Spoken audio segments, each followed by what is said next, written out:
మండలి వెంకటకృష్ణారావు గారి పూజలు వెంగళరావు గారికి బాగా సన్నిధిలో ఉండేవారండి.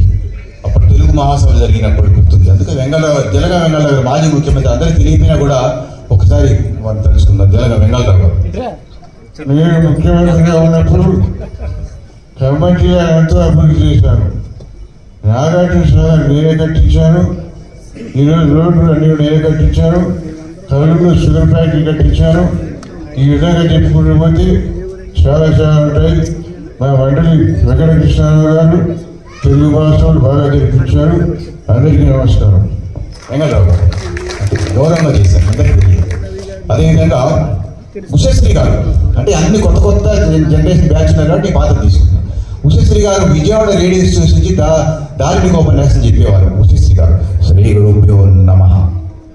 నాయనా సుయోధనుడు ఉన్నాడు చూసావా, ఆయనే చాటి.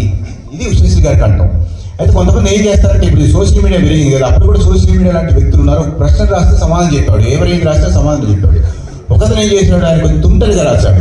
ఆయన కోపం వచ్చే విధంగా రాశాడు, తెలివిగా సమాధానం చెప్పాడు. ఉషశ్రీ గారు తెలివిగా ఏం రాశాడు, గురుగారు నా ఇతర పేలు పడ్డాయండి, పేలు తగ్గాలంటే ఏం చేయాలో చెప్పండి గురుగారు. మరి దువ్వెన విరిగిపోయింది కానీ పేలు తగ్గడానికి ఒక చిట్కా చెప్పండి గురుగారు రాశాడు ఉషశ్రీ గారికి. ఇలాంటి అడగారు కదా ధార్మిక ఉపన్యాసం. కానీ ఆయనకు లైవ్ కోపం వచ్చినా కూడా జాగ్రత్తగా చెప్పాలి. శ్రీ గురుభ్యో నమః.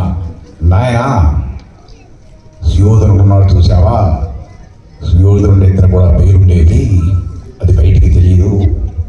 సీతమ్మ ఒక ఎత్తున పేలుండేవి, అశోకవనంలో చెట్టు కింద కూర్చొని ఏమి తోచినప్పుడు ఆ పేరు తీసేసేది. నాయన కొట్టచ్చు నేను ఎత్తున నా పేలు తగ్గాలంటే నేను ఎత్తున కొంచెం బెల్లం నీళ్లు రాసుకొని కింద పడుకోవాలి.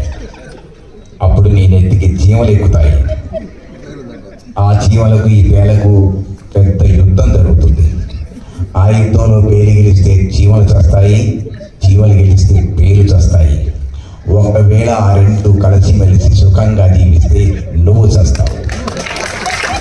Thank you very much. ఇంతకంటే ఎక్కువ సమయం తీసుకోవాల్సి ఉన్నప్పటికీ కూడా చాలా మంది కళాకారులకు తక్కువ సమయం ముగిస్తున్నాం. ధన్యవాదాలు. మల్ల రమేష్ గారు సమయపాలన పాటించినందుకు ధన్యవాదాలు sir. Thank you very much.